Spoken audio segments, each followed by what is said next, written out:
This video will be a little bit different than what I usually do. It comes about after watching a video by a chap called Kaplan, where he discusses an article that had been written in 1972 by a chap called Peter Singer.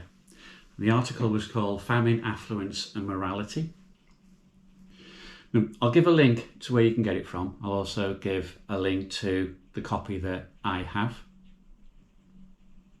This article basically sets out to say that while we at the moment give to charity and it's voluntary, and if you do it, it's a good thing and people will pat you on the back for having done it, he believes it should be an obligation. And if you don't do it, you've done a bad thing. What I'll do as I go through this video is I'll point out where I get my quotes from and where I get my information from.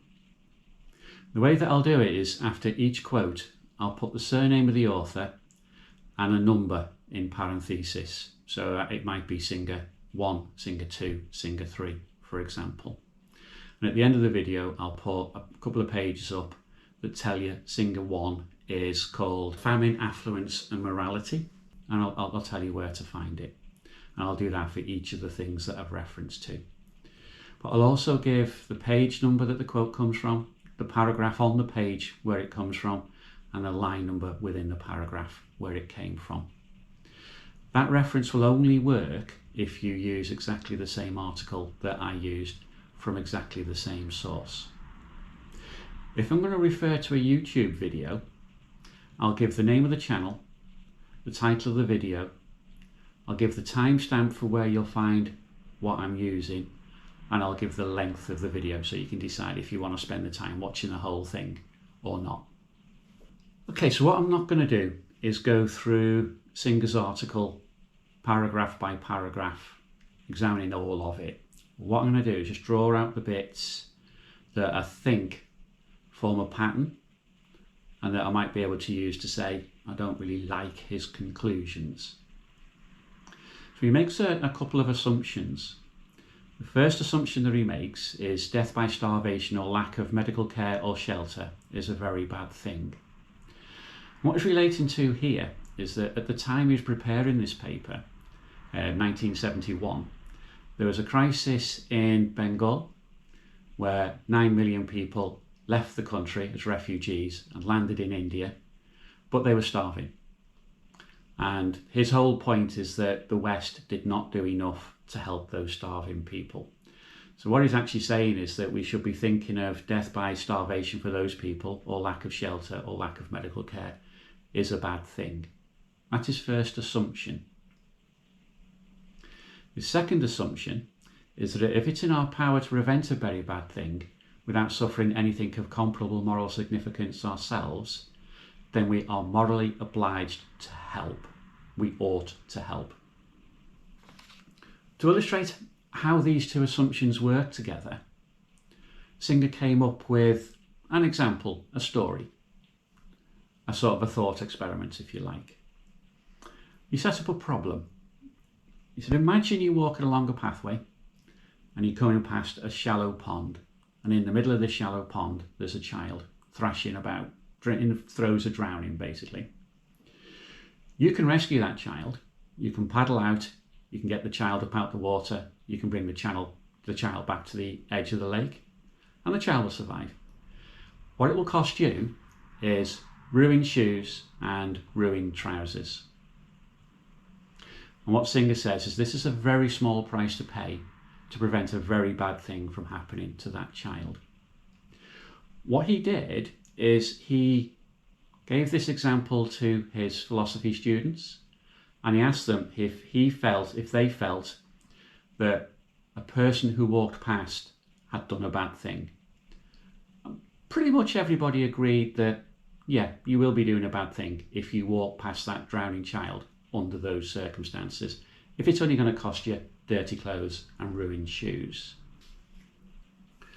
So he uses this example then to say that if we know there are 9 million people in India who are starving, and we have it within our ability to give money to a famine relief charity that could save the lives of those Indian people or those Bengali people, then we ought to do it. He uses an example where someone might say, I might for argument's sake, where it's going to cost £5 million to save all of these Bengalis, and there are 1 million people just like me, and if we all gave a fiver, that charity would raise the 5 million and the 9 million people wouldn't starve.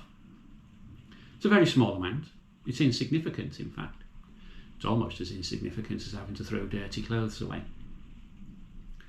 But Singer says, well, yeah. Problem is, not everybody like you is going to give, are they?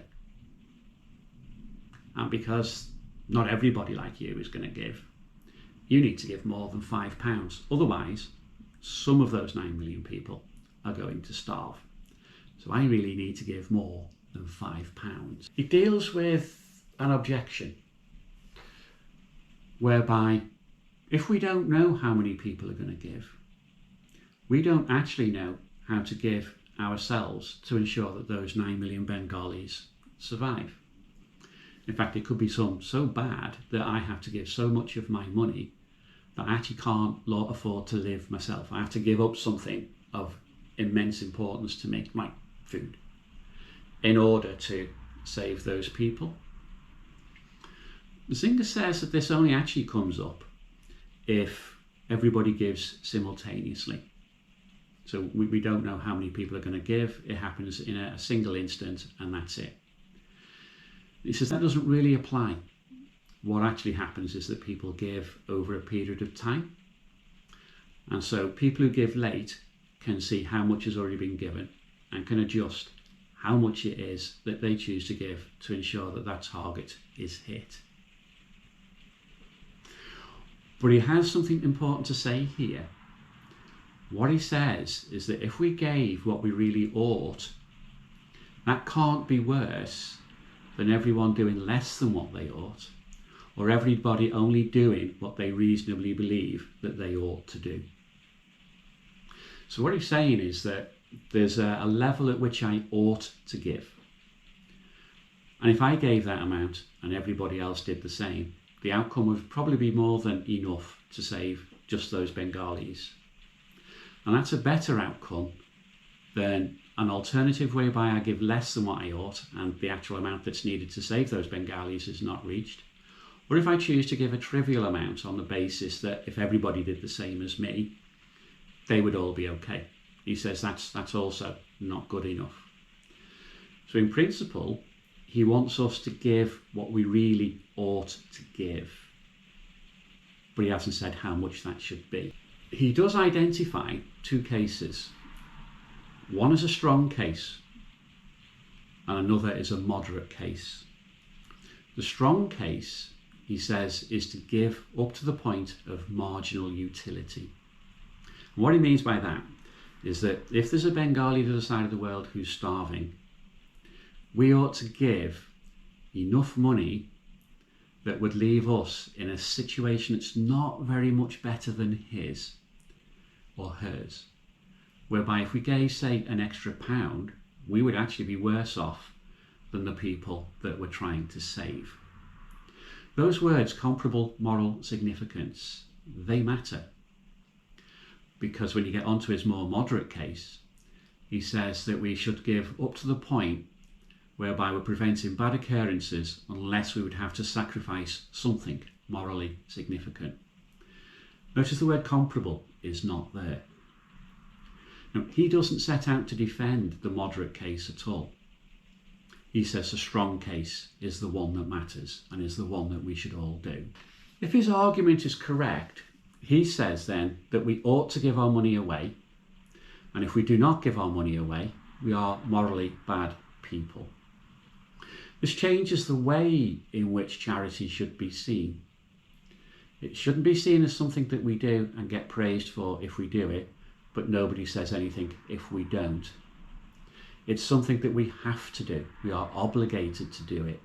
It's not a good thing if we don't do it. It's not something that can be left unremarked about if we don't do it. We are required to do it. And we're required to do it up to the point where we suffer something of comparable moral significance to the starving people that we're trying to save. What I'm going to do here is look at some other things that he said in other articles or books that he's written, just so that you know he's actually pretty serious about what he's saying. He's not messing about at all. In one of his books, he said, suppose you're sat here watching this video now. Do you have a bottle of water that you bought from a supermarket to drink? Or have you got a can of Coke with you while you're watching this video? Singer would say that if you have, then you've spent money on something that you don't need, because basically you can go and get a drink of water from your tap for free.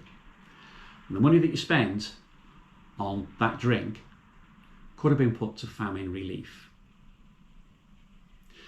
What he does in that book is he sets out to persuade people to give 5% of their income, but he sees it as a starting point. He sees it as 5% is actually quite easy for most Americans to do. But he doesn't see it as an end point. He sees it as something that you can do quite easily, fairly trivial. But once you start to do it, he sees it as a path whereby you start to look at all of the other things that you do and start learning how to give more. He makes exactly the same argument in another article about people in poverty as opposed to starvation. His final paragraph talks about him having further discussions with his students, and his students all said, look, you're asking way too much here. This is a ridiculous thing to be doing. For most of us, 10% wouldn't be that hard to do. Some people may not be able to give it. Some people may be able to give more. But certainly 10% is not that onerous, and that people should really aim to be doing that. In the same article, Singer makes exactly the same arguments about poverty as he makes about starvation.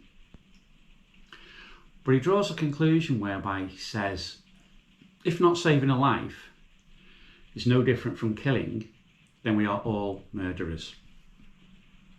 Now, what he's referring to here is two sort of different forms of moral duty that we have. One of them is classed as a negative moral duty, whereby we're required to do no harm.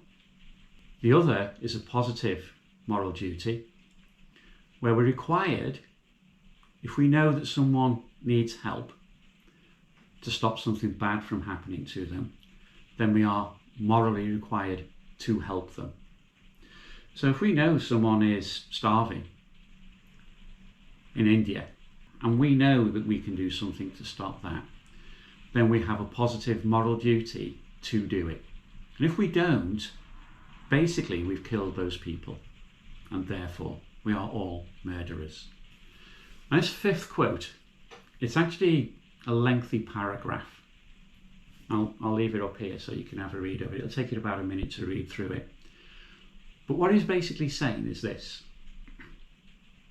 Suppose I give £200 to a famine relief charity, and I'm feeling pretty good about myself for having done that. So I decide I'm going to buy myself a bottle of Bollinger, I'm going to go and watch a film, and I'm going to have a meal on my way home. Probably cost me a couple of £100 at least. Singer says, I shouldn't really celebrate like that. Yes, my £200 that I gave at the beginning, yeah, that's really, really good. That will save a life. But the money I just spent on my champagne and my movie and my meal because I was feeling good about myself, didn't need to spend that. I could have given that to the same charity and saved another life. And he says I should look at all of my spending in that light and keep giving until I reach the point where to give more would mean giving up something morally really significant. And he says, like not being able to give my child an adequate education. But he only says the word adequate education, not the best education. So even then, he doesn't expect you to educate your child right up to the highest level that you can possibly achieve. I think you need to bear in mind what this actually means. We have in this country about 4 million people who are destitute, but they're not starving. And he expects us to give up to the point of marginal utility, whereby we're not in much of a better position than the person we're trying to save. Since destitution is not as bad as starvation, effectively that's where we need to end up. Now, how does this apply to us as bikers? We're just fairly happy-go-lucky people, aren't we? I've not met a biker I didn't really like.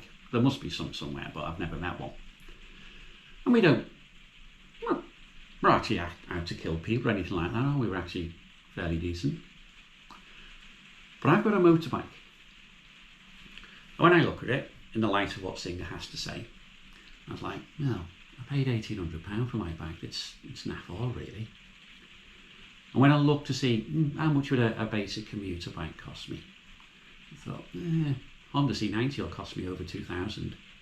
A Sinus 125 will cost me over 2,000. So I've spent £1,800 for a bike. I'm quids in here.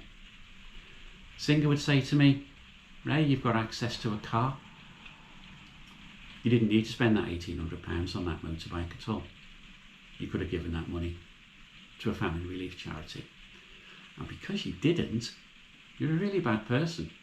Not only are you a really bad person, but because you have a positive moral duty to save someone from death by starvation, and you didn't give that £1,800 to a famine relief charity, you actually murdered somebody. I've been quiet for a few seconds there because just think about what that means for us. I think virtually every biker I know also has a car.